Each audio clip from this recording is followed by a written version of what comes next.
So, thank you for the introduction. On top of being from the National Library of Technology, I'm also a PhD candidate at the University of Chemistry and Technology, particularly in the Department of Analytical Chemistry.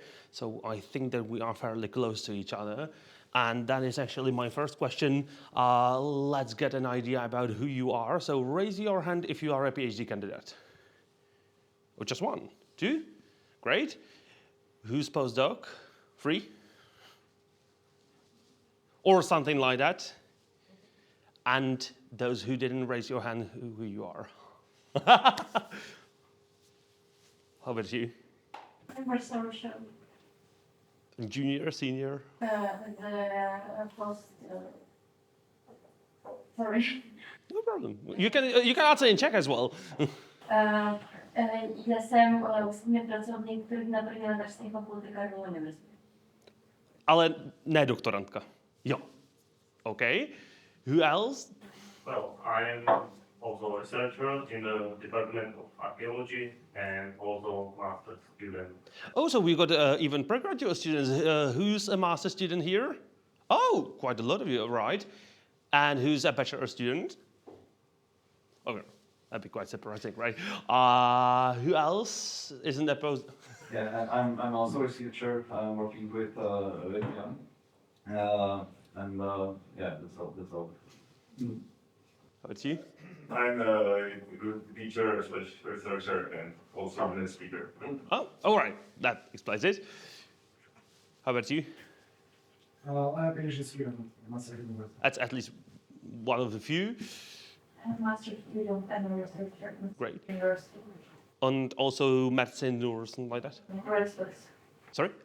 All right. So, but still STEM areas. And the two of you were actually what areas? There are archaeologists. Archaeologists, all right. How about you? I actually finished a postdoc position about a year ago and now I'm a secretary at EOSC. Ah, great. How about you? I'm a PhD student at EOSC. And what? PhD student at EOSC. And sorry, VSB, yeah, Ostrava. When there isn't the show, it got me confused. We know you. How about you? I'm a PhD student at VSB Technical University. And what study areas? Chemistry. Oh, great. Geoinformatics. All right, so mostly STEM. How about you? Me? We are from communication team of the Oh, you too. All right. Hard to guess. And anyone else who's a participant and not an organizer? Me, I'm a researcher at IT for Innovation. Oh, great. So I guess computer sciences, right? There isn't too much variability over there. And in the back? Oh, sorry. Yeah. I work for Massachusetts Memorial Cancer Institute as a IT coordinator and the big MRI. Oh, great. We've seen some presentations yesterday about the MRI, so I guess that's your team.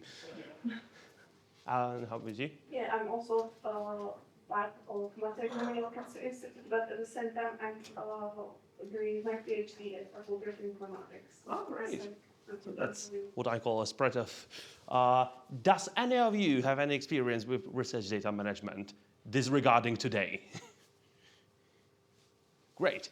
That means that it will be at least somehow useful, perhaps. So now you've heard about persistent identifiers, FAIR principles, and GMP. So you are fairly well set to publish your data. Imagine that you already have the measurements, you already have the data. You've got your ORCID ID, so you can be fairly well identified, even if you decide to change your name or whatever. It's interesting how I can see part of the slide. Interesting. So you decided to publish your data. Why do you care about where to publish it? And by data, I don't mean the publication of the article in a journal. I mean really the files that you measured. They were the basis of your article. Or you finish with the research, don't want to do it anymore. That happens quite a lot at the end of your PhD, by the way. And you decide to publish the data somewhere. So why would you care about, you can shout, by the way, why would you care about the place where you publish it? It not be trustable place. Great idea. Yeah, carry on. It's good if it's a public oriented, domain related. Yes, so field specific. I think that's all. There is no, luckily enough, there is no impact factor for repositories yet. Field domain. But maybe impact in the sense that people will actually get your data. So like impact in the sense of yes. What else? Any ideas? It complies with fair. Fairness, sure. What else would be important for you to choose a place where to publish? It's kind of similar where when you're deciding where to publish your journal article. How do you decide where do you publish the article? Well, I guess that there are some metrics and incentives like that, but what else? Right. So, generally speaking, yes, trust, security, safety, and all that stuff. You don't want your data to vanish in the air after a few months after uploading. What nobody mentioned here is clear licensing. So we'll touch on that later as well. Transparency, integrity goes partially to the trust as well. Impact, funnily enough, the same words. And also compliance. Let's be completely honest. Here, at least in Czech Republic, so far the practice has been that only what needs to be published is published usually. You don't publish necessarily all your research data. You usually publish the kind of research data. And that is, by the way, in no way a good practice. That is just the reality of the research. So if you ask your supervisors, chances are that you will be told, well, publish only what we can't really say we didn't do. So only the data that are in the article. That is by no means, again, a good practice. Ideally, you publish also the data that kind of didn't work in your favor, but compliance is a crucial part of why people publish their data. This is the graph that we've been talking, if you've been here yesterday, this is the graph that we've been talking quite a lot about without actually showing the graph. It's how publishing your data alongside the journal article can actually increase the chances that your article is going to be cited. It's what Ladislav Kristofek mentioned quite a lot yesterday. We talked about that as well. So these are the articles. It's a study from 2007, so it's not the freshest one, but it shows quite a lot that if you publish the data, you've got higher chances of getting your article cited because it seems more trustworthy, it is reproducible, they can actually take advantage of that. And funnily enough, sometimes people can't actually use the results of your article because they don't care about it, but they care about the data. So in the past, when the data were usually published in the form of the electronic supplementary materials, we'll talk about that as well. Sometimes the only way to actually reference the data on their own was to reference the articles. So this could be the case that your data might be useful for someone else for something completely different than the article was, and it could lead to more citations. And while we don't care about citations now too much in Czech Republic and in our system of evaluation of science and research in general, these metrics can change, so it's good to be on the side of the citations. Also in the West, quite a lot of people actually care about citations. So if you go somewhere abroad, chances are that you'd be evaluated more by the amount of citations than necessarily by the impact factor of the journal. So these are the metrics.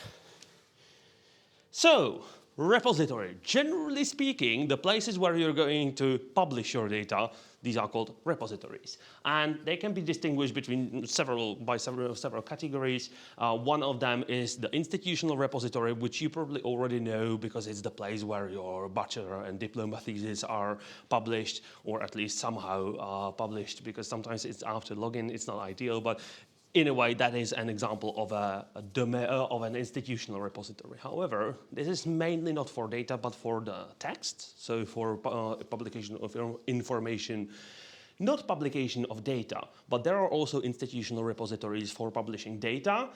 If you are from the Czech Academy of Sciences, which I realize that almost nobody here is, you would know the ASAP, the repository for the data over there, but there are also some small and uninteresting organizations like the European Southern Observatory or CERN, for example, that have also their own institutional repositories. The benefit of that is that you kind of have the overall control around the repository, so you can decide what you publish there, what the metadata will look like, what the UI will actually look like, and you've got complete governance above your data, which is great. But the disadvantage is that sometimes people don't know that you actually have the data in your repository over there. It doesn't happen in case of CERN because everybody knows CERN, right? I guess that even archaeologists who don't necessarily need to know about particle physics kind of heard about that, so that's not the issue. But if you imagine that you are from an unnamed university in Czech Republic, chances are that researchers from the other side of the world won't look for your data in your institutional repository. So it is publishing.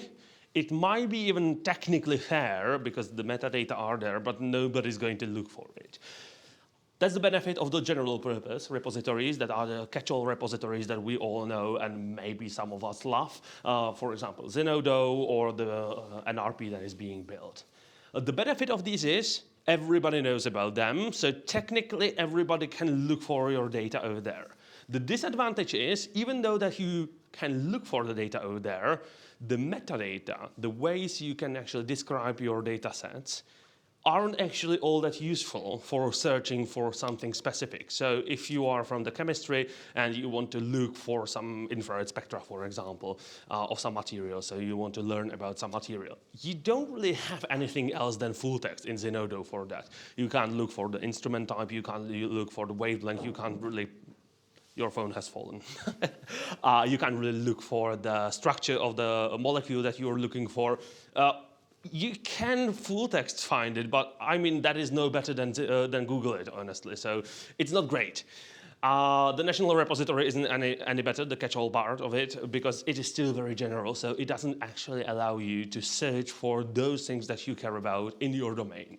So the field-specific and disciplinary or domain-specific repositories are actually, in this regard, the strong suit. So if you have very specific data, ideally monothematic, you might decide to publish around the same field-specific repository as your colleagues do, which is a generally good advice. Publish the data where you would be looking for them, because that is likely also the place that your colleagues might be looking for them. The field-specific disciplinary repositories can actually be then further clustered around, some of them are clustered around instruments, analysis, data type. So for chemistry, for example, they are clustered around different analytical machines because they've got very specific data types. Sometimes they are more general and not necessarily clustered around the material, but around the topic. So it could be a repository that kind of generates and keeps track of all the data sets relating to some common topic. For example, the drug discovery, so you might have both the structures, characterizations of the material, but also something like dissolution speed. So these can be different types depending on your motivation. It could be also distinguished between the position in the data lifecycle. I guess that you've already seen this cycle in 10 different forms today. If you are in a study area, in a specific field where the data sets are huge, for example, astrospectroscopy. You measure spectra of the exoplanets, for example. Each of the data sets, it's like hundreds of gigabytes, very often over terabyte. So it is not feasible that every researcher would actually publish their process data. Instead of that, in the acquisition part, the large instrumentation, some of the large spectrographs like the VLT, the Very Large Telescope, they actually publish the raw data. They've got them embargoed, so nobody else sees them, just the researchers that propose the measurement. And after a few years, the data become automatically open. That's the norm in the study area. Everybody knows about that. And the reason for that is you can't really have keys from that large of an infrastructure. If your infrastructure is large as a mountain and the whole European Union had to chip in, there is no way that you are keeping the data for your own. Whereas in chemistry, people usually don't publish the data in the phase of the acquisition. They usually publish the article first, and then after that, they publish the data over here because all of our instruments are quite small. We have the keys to the lab and we get the feeling that the data are therefore our own, and it's up to us to decide whether we publish them or not. Funnily enough, supporting data for article is the most common in chemistry. It's definitely not the only kind of data, as I previously mentioned, that you generate. You generate a lot of other data, and for some reason people are quite hesitant to publish the rest of the data as well. And when you publish the data, be cautious about where you're publishing it and when you're publishing it, because if you publish it too early, it doesn't look all that good, and somebody could theoretically be the first with your article. It's not very likely, but theoretically it could happen. But also, some grants are very, very cautious about you publishing the data after the article has been published. So a reasonable way to do it is you upload the data set in advance before you send it to the manuscript to the editor.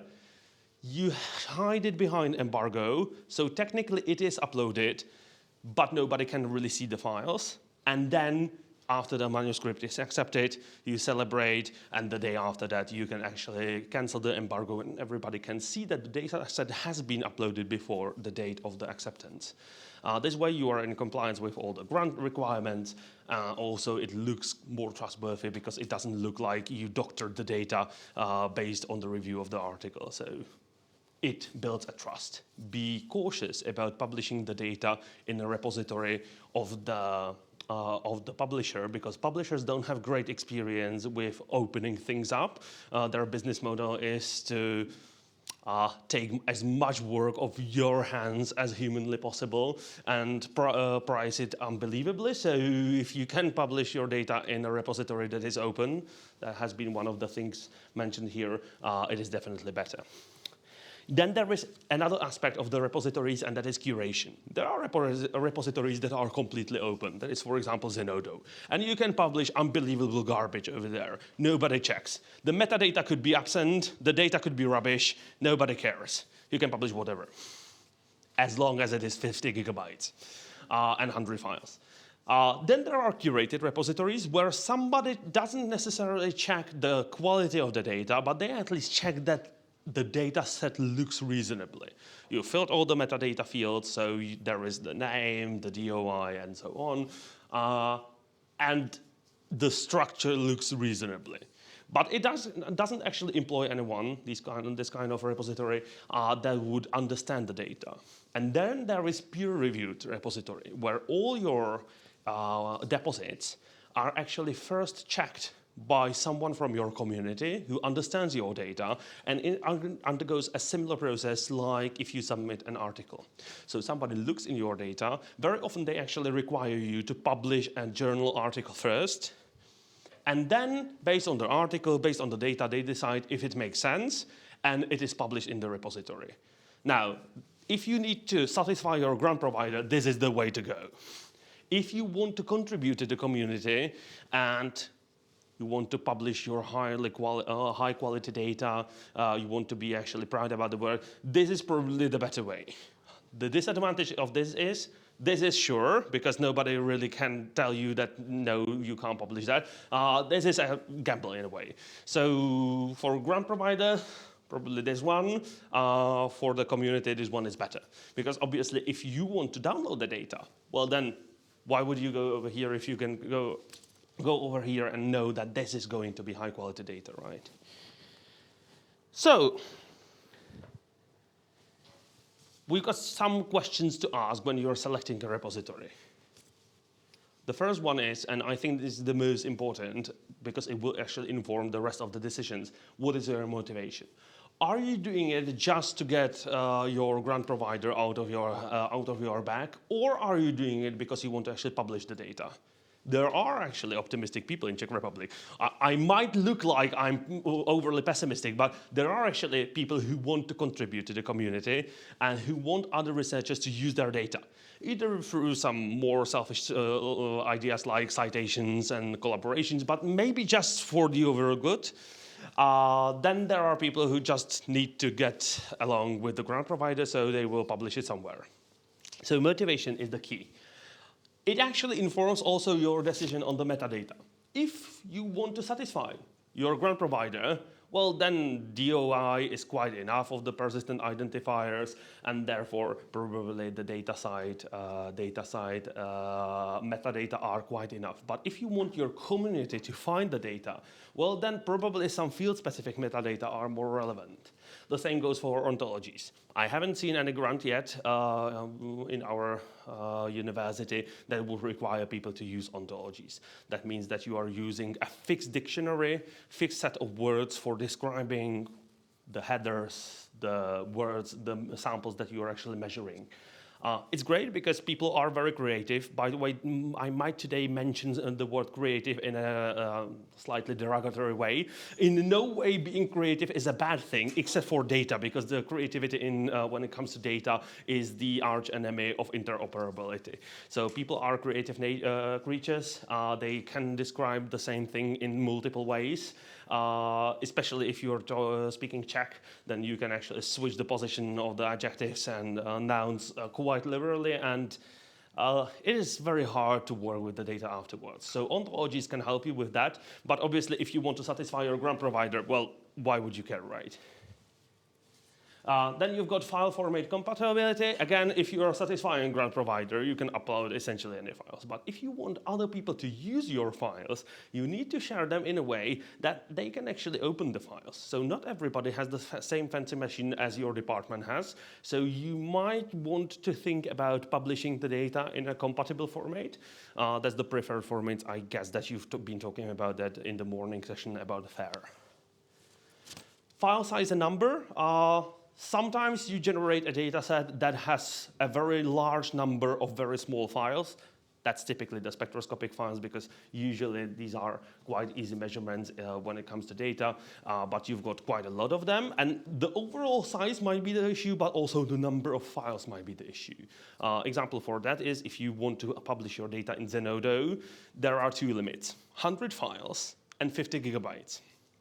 If you've got more than 100 files, you probably need to zip it into a zip folder. That actually circumvents that rule, and it's compliant with Zenodo rules, but you can't really go around the 50 gigabytes. So you need to think about it, because if you've got large data sets or data sets that consist of too many files, you might have to look for another repository.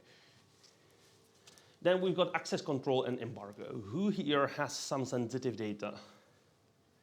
I guess you. So you probably can't publish everything, right? Does your data set make sense if you publish it completely anonymously?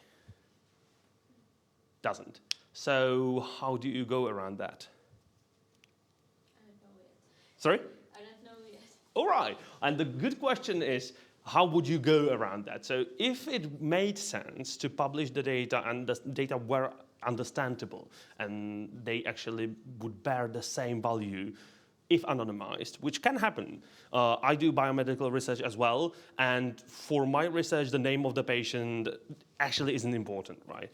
In the research phase, we use the rodné číslo, the birth identifier, just to get to the diagnosis from the histopathologist, so that is a sensitive and personal kind of data, but we don't need to publish them, and nobody else needs to have it in order to be able to work with the data set. So for us, we don't actually need access control for the data set, because we can open the data theoretically completely without any issues, because our data are not necessarily personal. But sometimes, especially in sociology, for example, you can't really distinguish and you can't separate these two informations, because if you get rid of the personal informations, for example, about the social, the income, where they work and so on, it will actually lose part of the value. So then you decide that, okay, I can't get rid of the problematic data, so I will publish it in an access-controlled repository, which allows you to actually say only researchers that are validated through, for example, CHEP-Edu ID, or even handpicked by you, can access the data. It needs to be satisfied with the informed consent, and you need the ethics board approval for that as well, but this is one of the ways. Embargo is quite more often used. That is the way that you publish the data. We've discussed that before. Publish the data, but nobody can actually see the proper files. They only see the data set has been published somewhere, but they cannot really access it before you lift it. It can be used not only for journal publications, so you can actually be the first one to make the journal publications, but sometimes you can also use it to actually share the data without sacrificing your commercial interests. So sometimes the data can be quite crucial for your commercial and intellectual property rights protection, and this is the way of doing it. It's very often one of the requirements of the grant providers that even if you can't really publish the data, you are supposed to publish the metadata.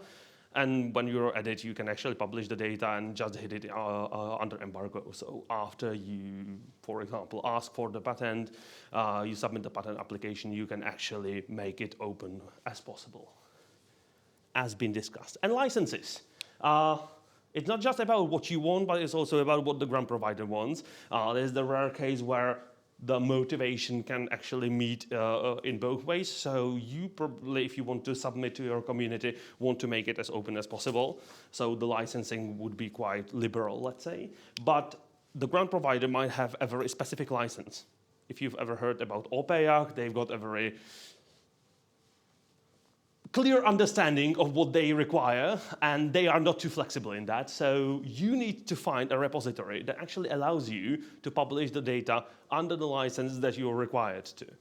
And funnily enough, there are repositories that are great for the community and don't really have any license field.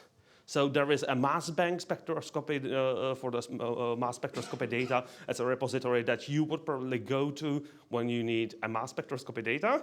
It's great, it allows you to filter everything, but there are no licenses. And also, there are no dedications to grant providers. Price is another aspect. Obviously, we want things to be free. And reputation, we've already talked about that. You don't want to publish in somewhere where people would laugh at you, right? Researchers can be quite mean, so if you publish somewhere where it is not reputable, it might be detrimental to you. So ideally, you want the data set to be published with the right metadata, with the persistent identifiers. You've heard about them, and you will hear about them, I guess, later today as well. Supports versioning. Who here has data set that is actually going to evolve over time? Nobody? I guess in the case of the archaeologists, I can see that that has been already done, but maybe your subjects are still living, so maybe some longitudinal studies could actually appreciate some versioning. Fair, you've been hearing about that all day. Grant dedications. If you can't mention that the grant has been used for the data set, it can't be used as an output of the grant. You might not care about that, but your supervisor sure will. So just know that this is a thing to look for. And stable funding. Zenodo, for example, has the fairly stable funding of the European Union and CERN, so chances are that in the few upcoming years they will be still open, but there are repositories that you can't really know what their funding sources are, so who knows whether they have the money to keep the lights on the next day, right? And free to contribute to. For me, that is an important thing because nobody at our university will ever give us money to publish data anywhere. That's not the priority. Maybe you can ask for it in the grant, but I am yet to see a grant that would actually give some money in the budget for publishing data. Usually this is the afterthought, so realistically you are looking for repositories that are free to contribute to. And then there are some red flags. HTTP instead of HTTPS. It looks like a technicality, and also why would anybody care about the data set being shared through an unsecure connection when you're publishing something? Well, first of all, you might not be publishing everything openly. You might be using the embargo or control access, and there is not much point in publishing something securely if the connection isn't secure. But mostly, it actually shows nobody really cares about the repository because they didn't secure the certificate.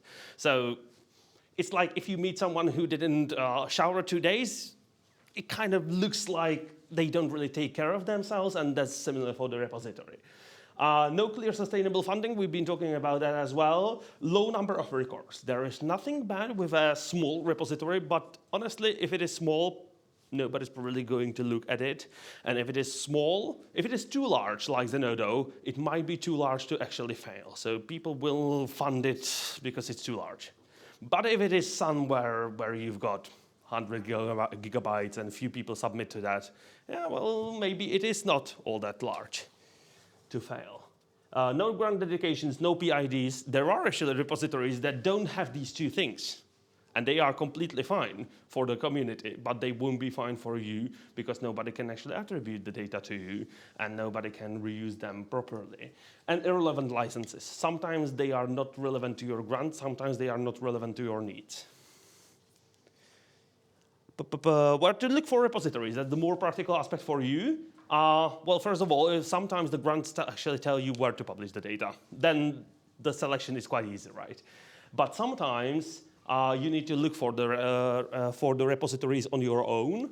If you've got a society, učená společnost, they can actually help you with that. So chemists have for example, German Foundation for Chemistry, or the ERC, the grant provider sometimes also can help you with that because they provide some tables. In case of ERC, we'll look at that, a large Excel table. But sometimes there is no guidance for you, so you can actually go to RE3 Data, which is an aggregator. You can click on some study area or on the sub-study areas over there, and it will actually create a list for you. The list looks like this. And there are plenty of metadata about the repositories. That slide starts to be quite convoluted. And you can actually filter each of the repositories by some of their attributes. So I, for example, wanted open repository with CC licenses. And I wanted to have DataCite metadata schema. Then I selected that it needs to be in English, and it provided a list of suitable repositories. Then realistically, you need to go one by one and kind of decide whether it makes sense for you. But these should be repositories that are reasonable for you. So that's one example. Similarly working is the fare sharing repository, fare sharing website, which also aggregates not only the repositories, but also metadata and so on. There is ERC Excel spreadsheet that you can actually filter, and it's extremely wide, so I had to spread it between two parts, but it's one wide spreadsheet, and you can filter through the repositories. And before we leave, just very shortly about the datasets on their own. If you are preparing a dataset, you want other users to actually be able to use it. That doesn't only mean that the data should be reasonable, but you should ideally describe it well so they can find it, that's the fair, but also add a README file that helps you with, and not only you, but also other users, to actually reuse the dataset after some years. To you, after some years, to the people who download it immediately. It should mention all these important things, particularly the contact. That is an important thing. License methods, software that you need to open the file, the kind of format, units, naming convention, and yeah, I guess the presentations will be available somewhere, right? If not, I can send it to you. It should be in a file that everybody can open, so a plain text in TXT, or if you've got some pictures for some reason, then I guess PDFA, and it should be in UTF-8 text. So that means no diacritics. Nobody cares whether you are Novak or Novak. Important is that they can actually Google it afterwards. So that are the good practices. Then there are some common issues. Sometimes you publish what you're not supposed to do. If you want to patent something, then you probably shouldn't publish it. So that's IP. If you've got something sensitive, then you might want to think twice about publishing it. But honestly, it doesn't happen all that often. People rather don't publish than publish, so that is not happening all that often. But publishing data in a format that is not actually preferred is quite often. It's easy, because that's what the machine spits out, right? It takes kind of work to convert it, but if you can do it, it's better. If you can't do it, at least mention the software which is needed for the people to open this, the data. And publishing without README file. Like, there are plenty of datasets on Zenodo that you don't actually know what they are about because there are just two Excel spreadsheets with some abbreviations. Yeah, embargo and control access, not using it is more often, funnily enough, even though people are quite cautious here in Czech Republic, but they would rather not use any publication options than use embargo for some reason. And also some people are the clever ones who publish their data, but they are under perpetual embargo. That is also not a good use of the embargo. Then you can miss on the metadata licensing, obviously, and using the incorrect one, and qualified references. Funnily enough, that is a very tricky thing. I'm yet to find a person who knows what qualified reference is. Do you know what qualified reference is? The qualifier in the references are quite clear. That's like in the journal articles, right? So you write that based on the results of this, and et al., we found something. That's the reference. But qualified is the words around that in the article. So that is, we agree with their responses. We don't agree with that, building on top of that. And that is actually what you can do with the metadata as well in the dataset description. When you're filling it in Zenodo, you say that this dataset is based on, is a version of, is following on, and so on. So that is the qualifier that you are supposed to use. It is good because people can actually use your data and the upcoming data as well, thanks to that qualified references. Yeah, not linking data sets in the article. So if you write an article, nowadays it's usually required of you to mention the data, but sometimes it still can go without publishing the data set along that. So there is usually a data availability section at the bottom of the article, so mention the DOI of the data set in there. And because there is plenty to learn and there is only so much time, so then you probably need some support. Your institution very likely has some institution librarians or data stewards. These two can be sometimes interchangeably used for the same person. So that is the first person that I'd ask if I were you, if you've got any questions. Then in the National Library of Technology, we've got free consultations. If you click on that link, you can actually go to a form and you can book a meeting with us. I guess that for you from Ostrava and Brno, it's preferably online, but you can obviously stop by in Prague as well. And then there is the EOSC data stewardship community here, also with the map previously mentioned yesterday, and there is a data stewardship Discord. I guess that is not necessarily your case, because I guess that you are not necessarily data stewards, but you can look for the data stewards. You might learn that there is actually a data steward in your institution, and if you don't have anyone in your institutions, feel free to ask at the National Library of Technology. So before we let you on to get lunch, the most important thing is think about why you want to publish the data. That will inform the rest of the process. So that will set the requirements. The repository selection will be a piece of cake after that. Consider the places where you on your own would actually go and look for data, because that is probably a good place for you to publish the data as well. And if you don't have anything that you would like to publish yet, but you want to think about that in advance, you can use the aggregators to get a gist and think about that in advance.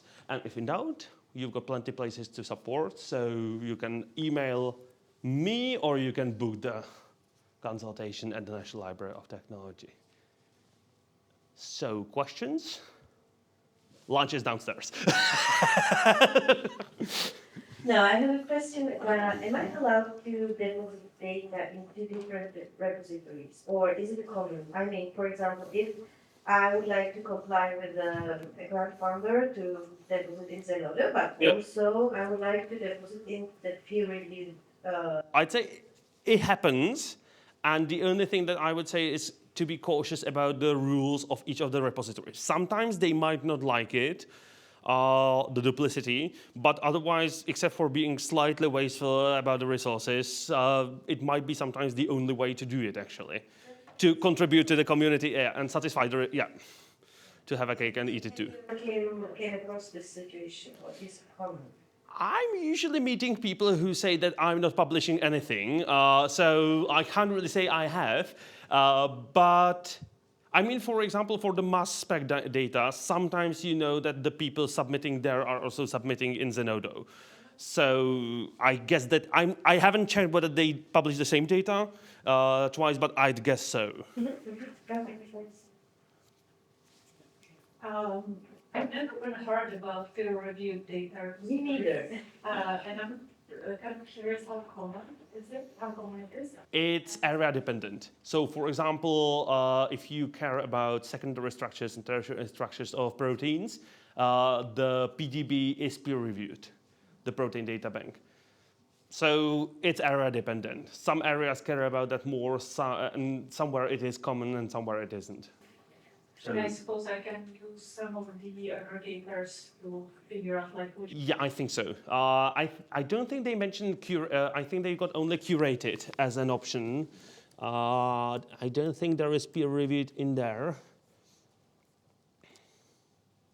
There is somewhere open, closed, restricted. Yeah, not entirely sure whether it is actually a category that you can look for. But it's more like like fact of life that you might encounter a repository that is closed or peer reviewed. I think that if you've got more questions, you can ask me during lunch, or again, the email has been there and will be there. Perfect. So thank you very much for your very interesting presentation.